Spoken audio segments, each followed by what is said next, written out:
We now know what the next big update is properly for Path of Titans. Now, I made a video talking about what's coming to the game in the future on the PTB, which talks about a lot of fixes and everything like that. But now we know the big core features of this update: pterosaurs, aquatics, and the Gondwa map. I'm telling you everything we know so far about those three, and some other stuff that I can put together and theorize that is coming in this update as well, that are smaller, like bug fixes, mechanics, and stuff like that. So, of course, without further ado, if you are new, feel free to subscribe, but let's get right into the video.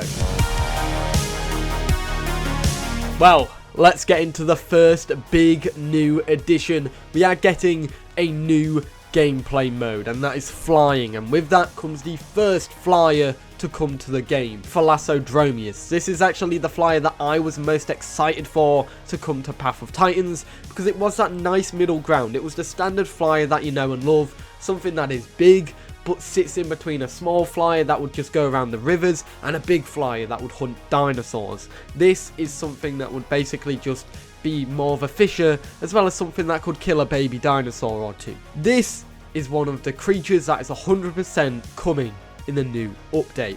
Thalassodromeus is the second biggest creature, or the second biggest flyer to come to the game, not the second biggest creature, because that would be insane, following in the footsteps of Hatzegopteryx, which is the biggest flyer to come to the game and is pretty much a dinosaur hunter. It is probably the most suited pterosaur for the Gondwa map, Thalassodromeus is, that is, which explains why it's coming first. In the teaser image, we actually get to see what I think is different flight modes for the Thalasso, and it looks like the model is on the main poster for the game as well, and I do want to say that model looks absolutely beautiful. I love the colours, it looks great, the blending's nice, and the model overall looks fantastic. So firstly, let's talk about this model, because, well, we get to see different colours and probably the groupings for the colours as well. Firstly, you've got an orange and a slightly yellower orange on the beak and the crest, which indicates two separate groups there. You then have the grey around the crest, which will be another group of colours as well. After that, you have the back, where you've got the white and the black, which will be an additional two different sets of colours, and then of course you'll have the eyes as well. That being said, the pattern looks great, and if this is the base skin, it is a very nice base skin at that. It actually looks very different and very nice to all the other base skins. This one kind of just seems a lot more standoutish to me and a bit more unique. That being said, let's talk about those flight modes that I've kind of seen a little bit in this screenshot. So in the back, there is the standard flying, which looks like it's flapping its wings and all that. Then moving forward, there is one gliding, and then moving from that, we have one that doing what looks like an air brake. Now, the reason why I think it's that is because the way it's posed to be pushing itself back, which indicates that it's braking in the air, kind of like how they do it in Bisa, Bermuda, and the Isle. The game will be missing a lot if they don't have an air brake for the flyers, so I felt like that's a must, and that is probably the teaser for it there. This next one that I really hope is true is this little dive animation. The center scene of the Thalassodromeus makes it look like it's diving or skimming. We'll either get a skimming animation or a diving animation. I'm not too sure which one we're going to get. It would be nice if we could get both, but I know we're not going to get both. That being said, it does indicate that it will be able to do one or the other, and I'm going to assume that it is a diving animation for it, because that would suit very well for the Gondwa map. And that's what we know about the Thalassodromeus. The next one is Kaiwhekea. Kaiwhekea is the first aquatic to come to the game, the first full aquatic creature to come to the game, the first marine reptile, so to say. This is, well, it was definitely going to be the most likely out of the bunch to release first, mainly because it is from Oceania. I believe it's from New Zealand or Australia, one or the two, but it's from that area, which definitely made it more likely to come out with the first bunch. But we also had Tylosaurus, which wasn't really a fish eater. It needed other players to eat, and when there's other aquatics that are not in the game, it's going to be a lot harder for Tylo to just fight Tylos. You can't really add an apex without anything for the apex to hunt. So Kaiwhekea was the best one to add first, and I feel like the next one is going to be Urhinosaurus, because, or even Tylosaurus, but I feel like Urhinosaurus and Kaiwhekea will go well together. And then Leedichthys is just a big fat fish. I mean, look at it. It needs to go on a diet. Like, you know the song Who Ate All the Pies? That fatty right there. I could have swore and actually said the song, but no, I can't do that. Once again, we get to see the standard skin on the creature, or this could be one of the skins in general. I love the blend of the skin as well, the oranges, the browns, the blacks. It's just a nice marine skin, and it does fit this creature very well. We also get to see that the creature will need to surface for the air, with the one in the background breathing, which obviously could indicate there would be some breaching mechanic where it does breach and gets air back, then goes back down to do its thing, like most marine reptiles in general. It actually looks quite large as well. It looks like a big creature. Now, Kaiwhekea is a big creature. That's the thing. It's a big marine reptile, which is interesting because all the marine reptiles that are planned for the game are quite large. Your Hinosaurus and Kaiwhekea are the two smaller ones, but they're still very big. We don't have anything small. We don't have anything that's Ophthalmosaurus sized in the marine realm, but maybe they might come one day in the future. It also looks well articulated as well. It looks very nice overall. Pretty well rigged too. Regarding Kaiwhekea, that's it. That's all we know about it so far, and that's as much that I can say. Now, I bet you any money that Matt sat there going, ha ha ha, we have cracked him, because there's probably something that I've missed. That being said, I do want to add a little bit here. In the poster, there's a lot more fish, and that's pretty cool. Maybe there'll be more fish in Gondwa for these guys to hunt, or maybe specific hunting areas. And in the poster, there was shoaling fish. Now, I don't think that's going to happen. Normal games do this where they have pretty posters to push out updates, and some of the stuff in the pretty posters technically don't exist. It's just there to give it a little bit more depth. So yeah, that might happen. It might not happen. Who knows? The next and newest map to come to the game is the Gondwa map. What could be the most exciting map for the game?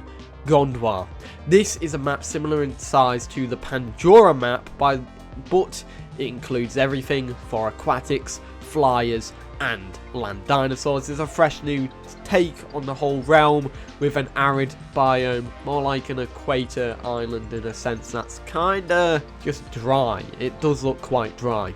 There's a lot to come. A lot of biomes, from the salt flats to the volcano to the dead beach to the rainbow hills to the nice forests to the canyons to the Stegosaurus rock to the big hoodoos. Then you go underwater and you've got kelp forests, you've got the underwater hoodoos, you've got the golden kelp arches, you've got the big whistling columns, coral reefs and all that jazz. Lots of stuff here to come, and it's nice because you also get underwater home caves and normal home caves as well as all that stuff, and there's individual spawn points for aquatics and flyers, so they are safe too. Gondwa will also bring in a new mechanic, salt water. This works the same as eating a salt rock. You'll get the salty debuff for a little while, which drains your thirst, not your stamina, quite fast, so do be warned about that because it's quite mental. Gondwa is also bringing in something that Pandora needed to have, and that is deep water rivers. In fact, this in theory means that Kaiwhekea could swim upstream, and there is one certain area of the map where you could go into a swamp from the ocean, and it's saltwater. It's like a saltwater swamp, but it's pretty cool because that means Kaiwhekea will be able to swim up there, and that could be the hotspot for the game. Now, I've blabbed on about Gondwa for quite a bit. There's a lot of cool things coming in it. I just feel like maybe it's better to showcase as much as I can in a 2-3 minute video showcasing Gondwa. Now, if you want to skip it and get to the next part of this update, you know, obviously you can, and the timestamp's on the screen. But let's show off bits of Gondwa to you all.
Now, this is more theoretical, however, with most big updates, there's a swathe of big bug fixes and new mechanics or new additions for the game, and we've seen a lot of these coming into and we've seen a lot of these coming into the PTB lately, so I'm going to assume that a lot of these will be coming to the main branch with this massive update, and I'm going to go over some of them. Firstly, there is some stuff that would technically include the new updates for underwater aquatics or semi-aquatics, which should include the underwater mechanics for them and the new controller for them. This would allow for backward swimming, walking on the seabed, strafing, turning on point, and looking and going where your mouse is pointing. That's not all. There are several other stuff coming on the way, in my opinion, that could be very good for the game. Now, there are some stuff that, like, when I mention them, I'm just going to list all the other stuff as well, so you can pause and check that out. However, one of the big ones, Stegosaurus, is most likely coming back to the game and being re-enabled on official servers.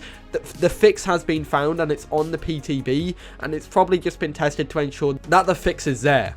Then they'll bring it back onto the live server. So yeah, Stegosaurus is most likely going to return with this update as well, so technically you're getting 4 things: Stegosaurus, Aquatic, Flyer, and Gondwa. You know, that's pretty nice. Anyways, there'll be several changes to combat as well. I'll put the whole list on the screen when I talk about them. However, these are some of my favourite ones. The fix for the Alderon sprinting cost, adjusted Megalania swim trot speed, fixed Amaga bars Eotrike not taking much fall damage as well, Allosaurus claw attack no longer puts bite on cooldown, and Dinosaurus bite and tail attack no longer share cooldowns either, which is great. There's also additionally a huge amount of stuff that could be coming as well, which come from the realm of combat, gameplay, Pandora, Gondwa, and other stuff. All of them will be on the screen one by one, but I do recommend you check out this video that talks about them.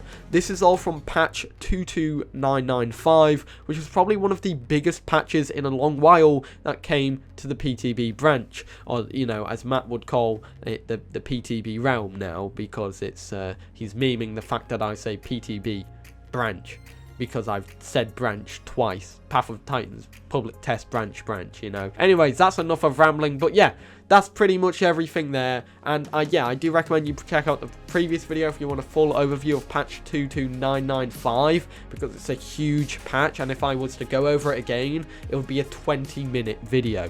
Go and check that out if you want. I've had the stuff on the screen for you to pause and read, but it's a big patch. There's a lot of cool fixes and additions in that patch. More of those subtle ones, and I have a feeling it'll be listed in the big changes that come in the update, but won't be listed because the devs will say there's hundreds of thousands of changes and fixes in this new update that we couldn't list, and probably some of these will be there. Let me know your thoughts about all of this in the comments down below, but yeah, that is what I think is coming in the next big patch for Pathoftitans. I'm super excited for this. I know I've been repeating a lot lately in terms of pterosaurs, aquatics, the next updates, all that jazz. The next video I'm actually going to be talking about other updates that are coming to the game that aren't out yet, talking about game modes, 200 player servers, AI dinosaurs, all that jazz, and I do definitely recommend you look forward to that. And if you are new, feel free to subscribe for more Pathoftitans news. As soon as I get more news on flies and aquatics, there will be a video instantly out. As soon as they release, there will be 2 videos showcasing both of them. But yeah, I hope you guys enjoyed, and I'll see you in the next one. Have a great day. Peace.